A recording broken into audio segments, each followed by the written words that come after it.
Hello दोस्तों, स्वागत है आपका आपके अपने YouTube चैनल जीएस हिंदी में। मैं अमन कुमार आशा और उम्मीद करता हूं कि आप सब लोग खुशी होंगे और खुशहाल जीवन जी रहे होंगे।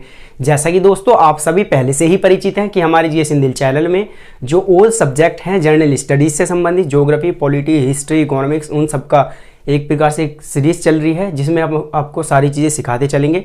उसमें सबसे पहले हमने क्या स्टार्ट कर रखा है, जनरल साइंस। और जनरल साइंस में भी हम बायोलॉजी पढ़ रहे हैं। उससे पिछली क्लासेस में हमने बहुत सारी चीज़ें कवर की हैं, जैसे डाइजेस्टिव सिस्टम कवर किया है, रेस्पिरेटरी सिस्टम कवर किया है। और इसी क्रम में जो अब हमारा आगे चल रहा है वो हमारा सर्कुलेटरी सिस्टम चल रहा है। और सर्कुलेटरी सिस्टम में हम क्या पढ़ रहे हैं, ब्लड पढ़ रहे हैं। जैसा कि दोस्तों इससे पिछले वीडियो में मैंने आपको क्या नाम ब्लड पार्ट 1 के नाम से जो कराया, उसमें मैंने आपको क्या कराया है, जो जेनेटिक्स है ब्लड की। अब वो ब्लड की जेनेटिक्स ही चल रही है। आज लास्ट लेक्चर होगा जेनेटिक्स का हमारा, तो चलते हैं सीखते हैं। तो दोस्तों अब बात करते हैं हम जो हमारा सार्वभौमिक दाता होता है, यूनिवर्सल डोनर होता है। अब उसकी बात करते हैं। यूनिवर्सल डोनर का मतलब है क्या, पहले ये समझते हैं। यूनिवर्सल मतलब कि जो सार्वभौमिक, मतलब जो यूनिवर्सल का मतलब जो सबको, एक प्रकार से सब, यूनिवर्स मतलब सबको, ठीक है। वो जो डोनर का मतलब होता है दाता। दाता मतलब कुछ देने वाला, कुछ दान करने वाला, ठीक है दोस्तों। तो यूनिवर्सल डोनर का मतलब होता है कि जो अपना ब्लड सबको दे सकता है उसे कहते हैं यूनिवर्सल डोनर, ठीक है। तो उसमें दोस्तों वो ब्लड ग्रुप कौन सा है, वो ब्लड ग्रुप है हमारा ओ। और अगर ओ में भी बात करें तो ओ में भी कौन सा, ओ निगेटिव। अब सर आप कहेंगे सर ये क्या मतलब हुआ कि ओ निगेटिव। निगेटिव का मैंने भी आपको कारण बताया है कि निगेटिव क्यों होता है, पॉजिटिव क्यों होता है, ब्लड ग्रुप क्या होता है, ये सब पिछली वीडियो में कवर कराया जा चुका है, ठीक है। तो अब समझते हैं कि ओ निगेटिव ही क्यों। भाई ओ भी हो सकता था, ओ पॉजिटिव भी हो सकता था, तो ओ निगेटिव ही क्यों। तो उसका रीजन समझते हैं। उसका रीजन ये है दोस्तों, क्योंकि जैसा कि आपको पहले से ही पता है कि हमारा जो ब्लड है, ब्लड में क्या पाए जाते हैं, 2 प्रोटीन पाए जाते हैं। उन प्रोटीन का नाम क्या है भाई, उन प्रोटीन का नाम है एंटीजन और एंटीबॉडी, ठीक है। अब एंटीजन और एंटीबॉडी पाए जाते हैं। तो होता क्या है कि आपको पता है जैसे ओ निगेटिव है। अब ओ निगेटिव में क्या होगा भाई, कोई भी नो एंटीजन, कोई एंटीजन ही नहीं होगा, ठीक है। इसमें क्या होगा, ए एंटीबॉडी और बी एंटीबॉडी होंगे। और जो हमारा आर एच एंटीजन है वो भी नहीं होगा, इसमें होगा क्या, आर एच एंटीबॉडी होगी, ठीक है। अब बात करते हैं कि सर दूसरों को ब्लड देने की आवश्यकता है, ठीक है, चलो भाई मान लिया। अब इसके पास तो कोई एंटीजन भी नहीं है, तो हम दूसरों को ब्लड दे कैसे। एंटीजन भले ही ना हो या एंटीबॉडी भले ही ना हो, लेकिन रक्त में इसके अलावा भी कुछ होता है। जैसे हमारा आरबीसी होता है, हमारा डब्ल्यूबीसी होता है, हमारा प्लेटलेट्स होती हैं, और उसके अलावा हीमोग्लोबिन भी होता है, जिसकी दूसरे को, अन्य को, किसी को आवश्यकता पड़ती है, ठीक है। तो रक्त में ये चीज़ें भी होती हैं, ठीक है। तो होता क्या है कि एंटीजन और एंटीबॉडी से ही मतलब नहीं है कि भाई रक्त तभी किसी को देंगे जब एंटीजन और एंटीबॉडी होगा। उसके अलावा भी जो अन्य चीज़ें होती हैं उनकी भी कमी, क्या पता किसी में हीमोग्लोबिन की कमी हो जाए, क्या पता किसी में आरबीसी की कमी हो जाए, क्या पता किसी में डब्ल्यूबीसी की कमी हो जाए। तो इसी बेसिस पे चलते हैं कि जो हमारा ओ निगेटिव है वो सर्वदाता होता है, ठीक है। अब इसका और एक रीज़न क्या है। अब इसमें, अब आपने कहा कि सर इसमें तो एंटीबॉडी होती है, तो एंटीबॉडी भी होती है, आर एच एंटीबॉडी भी होती है, और ए एंटीबॉडी, बी एंटीबॉडी है। तो हमारे जो वैज्ञानिक हैं, हमारे वैज्ञानिकों ने क्या करा कि इन्होंने एंटीबॉडी को खत्म करने का एक केमिकल सब्सटेंस ढूंढ लिया, ठीक है। उसका नाम एक इंजेक्शन लगता है आईजीडी के नाम से, याद मत रखिएगा भाई, इतना याद रखिएगा कि जो हमारे वैज्ञानिक हैं, वैज्ञानिकों ने क्या करके रखा कि एंटीबॉडी को समाप्त करने का एक केमिकल सब्सटेंस ढूंढ लिया, लेकिन उन्होंने एंटीजन का वो सब्सटेंस नहीं ढूंढ पाए जो उसे खत्म कर सके। तो होता क्या है कि जब हम किसी को ब्लड डोनेट करते हैं, तो ब्लड डोनेट करने के बाद, जैसे अगर हम ओ निगेटिव ब्लड डोनेट करेंगे, मतलब ओ निगेटिव ब्लड डोनेट करेंगे, तो उसमें होगा क्या कि उसमें एंटीजन तो होगा नहीं, उसमें होगी एंटीबॉडी। अब एंटीबॉडी जब होगी तो हम इसमें क्या करेंगे कि केमिकल सब्सटेंस डाल करके उसे समाप्त कर देंगे, इसे भी समाप्त कर देंगे। तो अब इसमें बचेगा क्या, मतलब कोई तो एंटीजन नहीं बचेगा और ना ही कोई बचेगी एंटीबॉडी। तो इसमें सिंपल केवल और केवल क्या बचेगा, जो हमने बताया कि आरबीसी बच जाएंगी भाई, डब्ल्यूबीसी बच जाएंगी, और जो प्लेटलेट्स हैं वो बच जाएंगे, ठीक है, और हीमोग्लोबिन की मात्रा। तो अब हम इसे क्या करेंगे, इसलिए हम इसे किसी भी ब्लड ग्रुप वाले, चाहे वो ए ब्लड ग्रुप हो, चाहे वो बी ब्लड ग्रुप हो, चाहे वो ए बी ब्लड ग्रुप हो, कोई सा भी ब्लड ग्रुप हो, उसे दे सकते हैं। इसलिए इसे क्या कहा जाता है, सार्वभौमिक दाता कहा जाता है दोस्तों। तो ये था सार्वभौमिक दाता। सार्वभौमिक दाता का सिंपल मतलब है कि कोई भी उसमें एंटीजन नहीं है, एंटीबॉडी है, और एंटीबॉडी को क्या करते थे हम, एक केमिकल सब्सटेंस डाल के उसे क्या करते थे, खत्म कर देते दोस्तों। तो सबसे पहले हेडिंग डालिएगा, सार्वभौमिक दाता, यूनिवर्सल डोनर। उसमें लिखिएगा सार्वभौमिक दाता,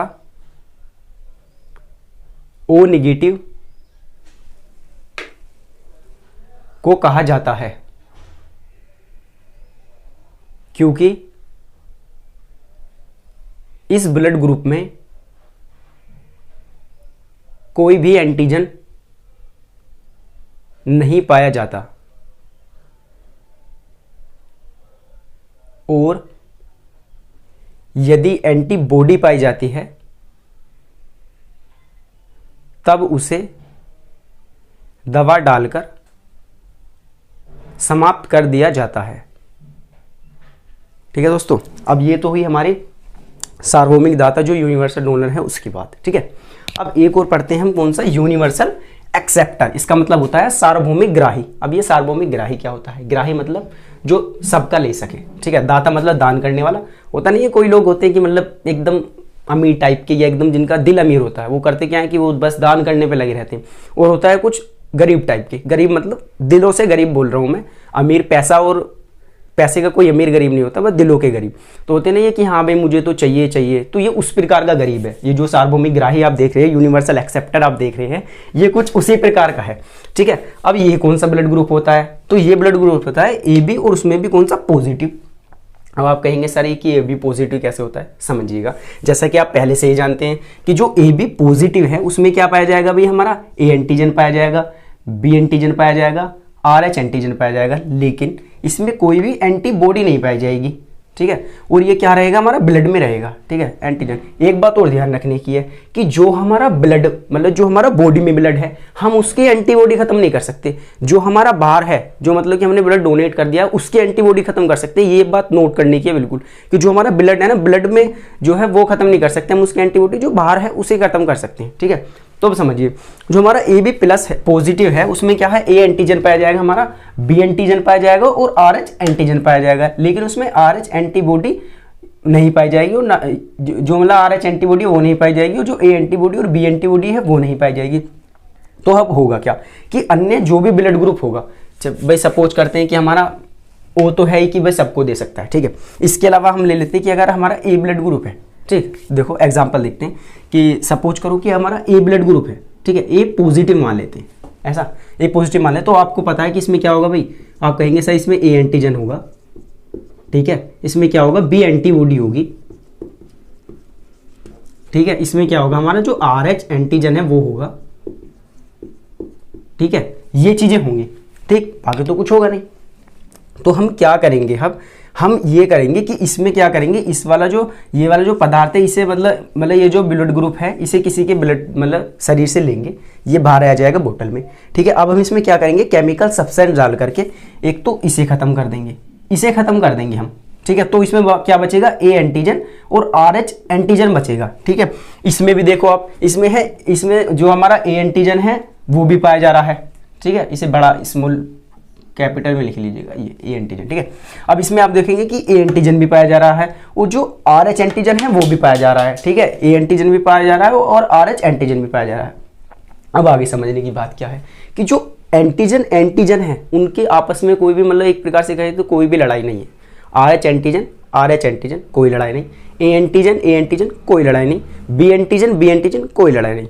इनकी लड़ाई किससे है? इनकी जो लड़ाई चल रही है वो चल रही है एंटीबॉडी से, कि जिस प्रकार का एंटीजन है उस प्रकार की एंटीबॉडी नहीं आनी चाहिए बस। तो आप क्या देखेंगे कि जो ये है, ये वाला मतलब जो ए बी प्लस है, ये क्या कहे? सबका ले लेगा। क्यों भाई? आपने इसमें देखा कि इसमें ए एंटीजन पाया जाएगा, बी एंटीबॉडी पाई जाएगी और आर एच एंटीबॉडी, तो हम इसे क्या कर देंगे? इसे भी समाप्त कर देंगे केमिकल सब्सटेंस डाल करके, और इसे भी केमिकल सब्सटेंस डाल करके समाप्त कर देंगे। उसी प्रकार से अगर हम अन्य कोई भी लेंगे, जैसे कोई एक एग्जाम्पल और ले लेते हैं, सपोज करिए हम बी प्लस ले लेंगे। ठीक है, बी प्लस ले लेंगे, तो बी प्लस में क्या होगा? आपको पता है कि एक तो हमारा बी एंटीजन होगा। ठीक, हमारा क्या होगा? बी एंटीजन होगा, ए एंटीबॉडी होगी। ठीक, और हमारा जो आर एच एंटीजन होगा। तो अब इसमें क्या करेंगे? इसमें फिर केमिकल सब्सटेंस डालेंगे और ये वाला खत्म कर देंगे। तो इसमें क्या बना? आर एच एंटीजन और बी एंटीजन, और इनसे कोई लड़ाई होगी नहीं। ठीक है, इसलिए इसे क्या कहा जाता है? सार्वभौमिक ग्राही कहा जाता है, कि जो सबका मतलब यूनिवर्सल एक्सेप्टर कहा जाता है, जो सबका ब्लड ले सके। तो अब लिखिएगा, इसमें हेडिंग डाल दीजिएगा सार्वभौमिक ग्राही, यूनिवर्सल एक्सेप्टर। तो लिखिएगा नीचे, A B positive blood group को सार्वभौमिक ग्राही कहा जाता है, क्योंकि इसमें केवल एंटीजन ही पाया जाता है, कोई एंटीबॉडी नहीं। ठीक है दोस्तों, चलिए नेक्स्ट चलते हैं। ठीक, नेक्स्ट चलते हैं। अब डालिए कि कौन किसको ब्लड ग्रुप दे सकता है। अब ये भी तो बात आई कि सर हमने ये तो मान लिया कि ये दो तो हो गए, एक तो हो गया दानी और एक हो गया कौन सा भाई, मांगने वाला जो दूसरों का लेता रहता है। ठीक है, चलते हैं। अब देखते हैं कि कौन किसको ब्लड दे सकता है। ठीक है, कौन किसको ब्लड दे सकता है। अब एक बात यहाँ ध्यान रखने की है, कौन किसको ब्लड दे सकता है। यहाँ ये बात ध्यान रखने की है कि जो हमारा पॉजिटिव वाला होगा वो केवल और केवल पॉजिटिव को ही ब्लड ग्रुप दे, पॉजिटिव को ही, जिसका ब्लड ग्रुप पॉजिटिव होगा उसी को दे सकता है। ठीक, और जो निगेटिव वाला होगा वो पॉजिटिव या निगेटिव दोनों को दे सकता है। समझिए कैसे, जैसे ओ पॉजिटिव है तो ओ पॉजिटिव क्या होगा, केवल और केवल ओ पॉजिटिव वाले को, ओ ए पॉजिटिव वाले को, बी पॉजिटिव वाले को और ए बी पॉजिटिव वाले को ब्लड दे सकता है। ठीक है, ये कैसे कि भाई ओ पॉजिटिव वाला तो ओ पॉजिटिव वाले को दे देगा, ये तो सिंपल है बिल्कुल। ठीक है, अब समझिए कि ए पॉजिटिव है। अब ए पॉजिटिव का मतलब एक बिल्कुल एग्जांपल दोबारा लेके समझते हैं कि सपोज करिए ए पॉजिटिव है तो ए पॉजिटिव में आपको पता है ओ पॉजिटिव है। अब ओ पॉजिटिव में आपको पता है कि सर इसमें ना तो कोई एंटीजन होगा, ठीक, और इसमें क्या होगा, ना तो कोई हमारा एंटीजन होगा, ठीक, और ना ही इसमें क्या होगा और कि इसमें हमारा RH एंटीजन होगा। ठीक, और इसमें क्या होगा हमारा, मतलब एक प्रकार से देखा जाए तो कोई तो एंटीजन नहीं पाया जा रहा भाई इसमें। ठीक, लेकिन RH एंटीजन पाया जा रहा है। ठीक है, RH एंटीजन पाया रहा है पॉजिटिव वाले में। ठीक, कोई एंटीबॉडी नहीं पाई जा रही। अब हम अगर इसमें देखेंगे ए पॉजिटिव वाले में, तो ए पॉजिटिव वाले में अगर आप क्या देखेंगे, ए पॉजिटिव वाले में देखेंगे कि इसमें ए एंटीजन पाया जाएगा। ठीक है, जब इसमें ए एंटीजन पाया जाएगा तो ये वाला जो ब्लड ग्रुप है ये वाला हम इसे दे सकते हैं। ठीक है, ये वाला जो ब्लड ग्रुप होगा RH एंटीजन वाला, इसमें कोई एंटीजन नहीं पाया जाएगा, RH एंटीजन पाया जाएगा, ए एंटीजन बी एंटीजन नहीं पाया जाएगा। तो ये वाले ब्लड ग्रुप के होंगे, हम इस वाले ए प्लस को दे सकते हैं। ठीक है, तो इसे ए प्लस वाले को भी दे सकते हैं, बी प्लस वाले को भी दे सकते हैं, ए बी प्लस वाले को दे सकते हैं। ठीक, अब इसकी मैं बात करूं तो हमने इसमें बताया है कि इसकी हम क्या करेंगे, एंटीबॉडी खत्म कर देंगे और एंटीजन की आपस में कोई लड़ाई नहीं हो सकती। ठीक है, इसी प्रकार की जो ओ निगेटिव है, ओ निगेटिव किसे दे सकता, ओ पॉजिटिव को भी दे सकता, ए बी पॉजिटिव को भी दे सकता, बी पॉजिटिव को दे सकता और ए बी पॉजिटिव को दे सकता। इसी प्रकार से निगेटिव वाले को भी ये सबको दे सकता भाई, ओ निगेटिव को भी, ए निगेटिव को भी, बी निगेटिव को भी और ए बी निगेटिव को भी। ठीक है, अब चलिए नेक्स्ट देखते हैं। जो हमारा ए पॉजिटिव है, इसे समझने की बात है कि जो हमारा ए पॉजिटिव है, तो हमने ए पॉजिटिव की अगर बात करूं, आप देखेंगे कि इसमें क्या क्या पाया जाएगा। एक तो ए एंटीजन पाया जाएगा, ठीक, इसमें क्या पाया जाएगा, बी एंटीबॉडी पाई जाएगी, ठीक है, इसमें क्या पाया जाएगा, RH एंटीजन पाया जाएगा, ये चीजें पाई जाएंगी। अब हम करेंगे क्या भाई, ए पॉजिटिव वाला तो ए पॉजिटिव वाले को इजीली दे देगा, क्योंकि इसका मेरा भी ब्लड ग्रुप सेम है भाई, तुम्हारा भी ब्लड ग्रुप सेम है, ले लो। ठीक है, अब बात करते हैं कि इसमें जो आप देखेंगे इसमें बी एंटीबॉडी पाई जाएगी। कौन सी पाई जाएगी, बी एंटीबॉडी। अब हम बी एंटीबॉडी को क्या करेंगे, उसमें केमिकल सब्सटेंस डाल करके समाप्त कर देंगे। और जब उसमें केमिकल सब्सटेंस डाल करके समाप्त हम कर देंगे तो ये क्या होगा, इसमें कोई भी एंटीबॉडी नहीं बचेगी। और रही बात एंटीजन की, तो आपको पता है कि एंटीजन आपस में नहीं लड़ते हैं, वो दोनों भाई होते हैं। ठीक है, तो ये वाला इस वाले को भी ब्लड ग्रुप दे देगा। आप इसे कॉपी पेंसिल में, जैसे मैंने बताया ना, एक बार सारा जितने मैं लिखा रहा हूँ करना क्या, देखना कि मतलब कौन कौन सा एंटीजन पाया जा रहा है, कौन कौन सा एंटीबॉडी पाई जा रही है, उसमें देख लेना ये वाला ये खत्म हो जाएगा तो इसे दे देंगे। सिंपल है, जैसे मैंने एग्जांपल देके समझाया, ऐसे ही एग्जांपल देके एक बार और ज़्यादा कॉन्सेप्चुअल क्लियरिटी हो जाएगी आपको। आप एक बार कॉपी में कर लीजिएगा ऐसा। इसी प्रकार से होगा क्या, जो ए निगेटिव वाला है वो ए पॉजिटिव और ए बी पॉजिटिव को दे सकता है, और ए निगेटिव और ए बी निगेटिव को भी दे सकता है। ठीक है, उसी प्रकार से जो हमारा बी पॉजिटिव है, वो बी पॉजिटिव वाला क्या करेगा, बी पॉजिटिव को तो भी दे सकता है, और ये क्या कर सकता है, ए बी पॉजिटिव। एक बार और एग्जांपल लेके समझते हैं। ठीक है, जो और ज़्यादा आपको कॉन्सेप्ट क्लियर हो जाए। देखो कैसे, भाई सपोज करिए आपको पता है कि बी पॉजिटिव है, ठीक, अब इसमें क्या होगा, आपको पता है कि इसमें बी एंटीजन पाया जाएगा, ठीक है, ए एंटीबॉडी पाई जाएगी, ठीक है, और इसमें क्या पाया जाएगा, RH एंटीजन पाया जाएगा। बिल्कुल क्लियर है, आगे चलते हैं। अब हम बात करते हैं इसकी कि भाई ये तो इसको तो दे ही देगा, इसकी तो छोड़ो सर, इसे बता दो कि AB+ वाले का इसका क्या मैटर है। तो समझते हैं कि जो AB+ है, ठीक, अब आप इसमें नोट करिएगा कि होगा क्या, A तो एंटीजन होगा, ठीक है, और B क्या होगा, B एंटीजन होगा, ठीक है, उसमें क्या होगा, RH एंटीजन होगा, ये चीजें होंगी, ठीक है। अब जो हमारा B पॉजिटिव है वो एक बार ध्यान रखना, ये शरीर से बाहर है, जो B पॉजिटिव वो भी शरीर से बाहर है, B नेगेटिव शरीर से बाहर, शरीर से मतलब मोटल में है। ध्यान रखना, हम जो बॉडी है, बॉडी का एंटीबॉडी खत्म नहीं कर सकते, मतलब कि बॉडी में जो ब्लड है उसका एंटीबॉडी खत्म नहीं कर सकते, ये बात ध्यान रखने की बिल्कुल। ये जो हो रहा है सारा बोतल में हो रहा है, ठीक है।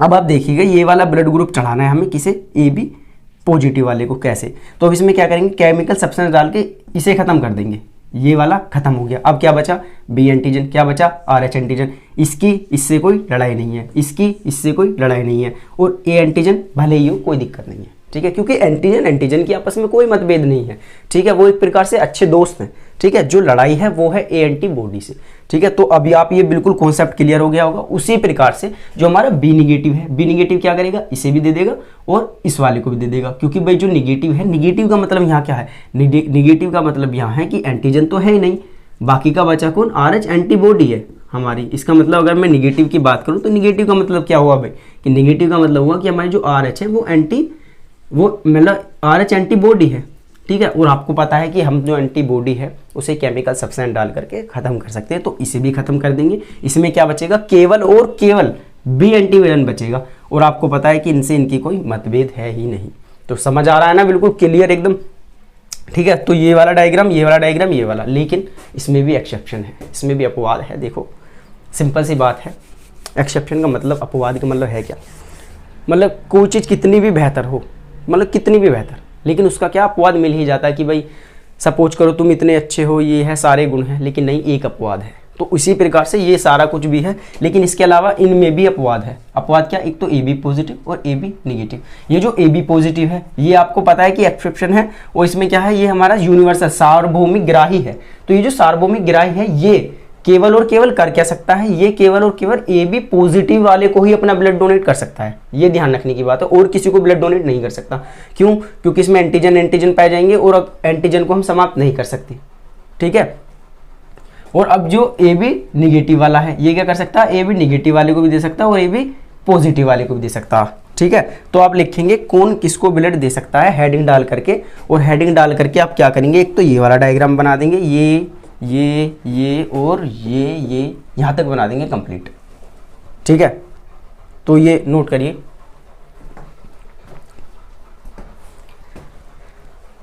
हेडिंग डाल के कौन किसको ब्लड दे सकता है, और तेजी से ही बना दीजिए, ऐसे करके बिल्कुल ये डायग्राम जैसे बन रहा है उसी प्रकार से बनाएगा, एकदम दिमाग में छपे रहेंगे, ठीक है, एग्जाम में। और ये जो एरिया है इससे ये वाला जो, ये मैं आसानी आराम से इसलिए करा रहा हूँ क्योंकि डायरेक्ट क्वेश्चन यहीं से आएगा, कोई भी आएगा कि कौन किसको ब्लड दे सकता है, सार्वभौमिक दाता, सार्वभौमिक ग्राही, दुनिया भर के क्वेश्चन यहीं से आएंगे।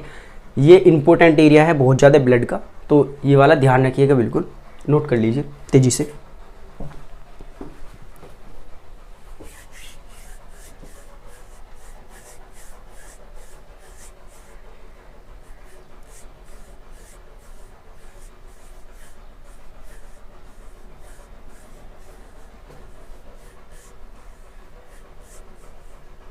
ठीक है दोस्तों, अब चलते हैं एक और अगली एक मतलब एक इससे अगला एक चीज देखते हैं, एक केस है, उसका नाम क्या है, इरिथ्रोब्लास्टोसिस फटिलिस। अब ये क्या है, देखिए इरिथ्रो का मतलब होता है आरबीसी, ब्लास्टोसिस का मतलब होता है फटना, और फटिलिस का मतलब है एम्ब्रियो, मतलब कि भ्रूण का फटना।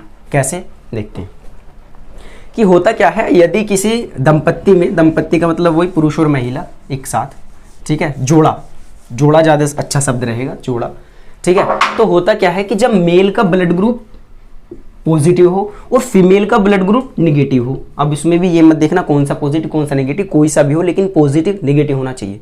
तो उनसे जो जन्म लेने वाला बच्चा है अगर वो पॉजिटिव ब्लड ग्रुप का है तो पहली बार तो बच्चे का जन्म आसानी से हो जाएगा, लेकिन यदि उसके बाद दूसरा बच्चा माता के गर्भ में पॉजिटिव ब्लड ग्रुप का आया तो उसकी मौत हो जाएगी। उसका रीज़न क्या है, उसका रीज़न ये है क्योंकि आपको पता है जो निगेटिव वाला ब्लड ग्रुप है उसमें क्या होगा, निगेटिव वाले ब्लड ग्रुप में एंटीबॉडी होगी।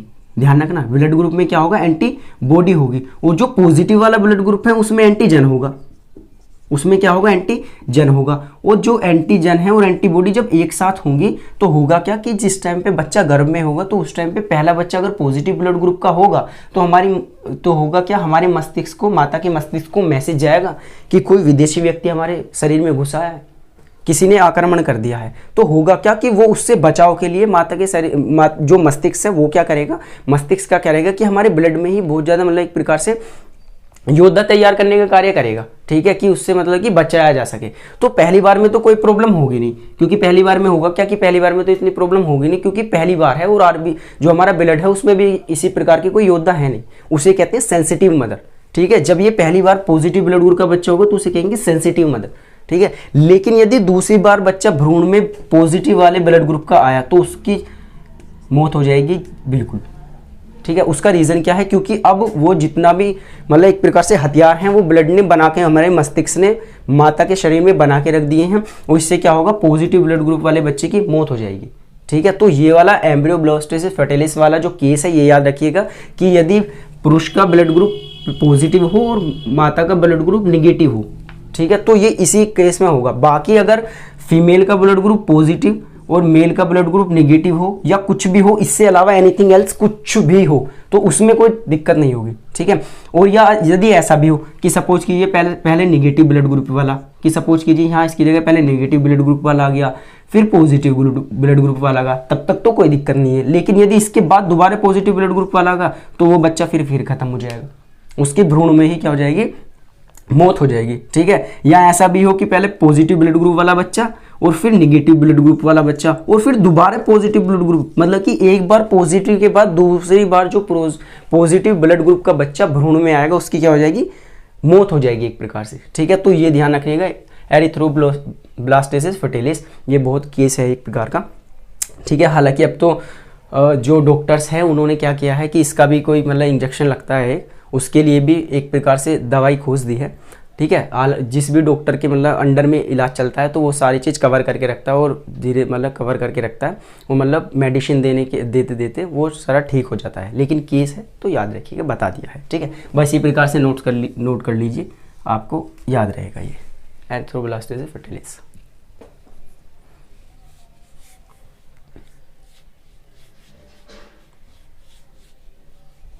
कर लिया नोट, चलते नेक्स्ट आता क्या है, एंटीकोगुलेंट सब्सटेंस। ये क्या है, प्रतिस्कंदन पदार्थ। अब कहेंगे सर ये क्या है, समझते हैं।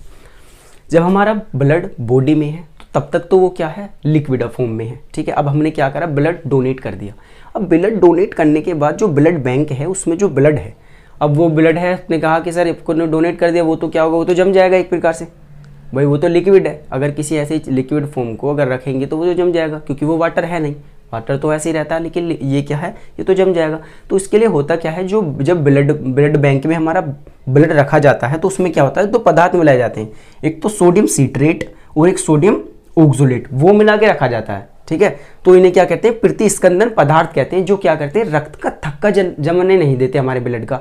अब आप कहेंगे सर कि रक्त का थक्का चलो बाहर है, तो इन्होंने काम कर दिया कि सोडियम सिट्रेट हमने मंगा लिया और सोडियम ऑक्सोलेट हमने मंगा लिया, ठीक है। तो जो हमारा बॉडी है, बॉडी में भी तो ऐसा हो सकता है, थक्का जम सकता है उसमें भी, लेकिन उसके लिए क्या होता है, जो लिक्विड बना के रखता है उसके लिए हमारे बॉडी में एक सब्सटेंस पाया जाता है, उसका नाम है हिपेरिन, ठीक है। हिपेरिन नाम का प्रोटीन पाया जाता है, उसके कारण हमारा क्या होता है, जो बॉडी में रक्त का थक्का वो नहीं जम पाता। तो ध्यान रखिएगा, जो प्रतिस्कंदन पदार्थ होते हैं वो क्या करते हैं, वो रक्त का थक्का नहीं जमने देते, ठीक है।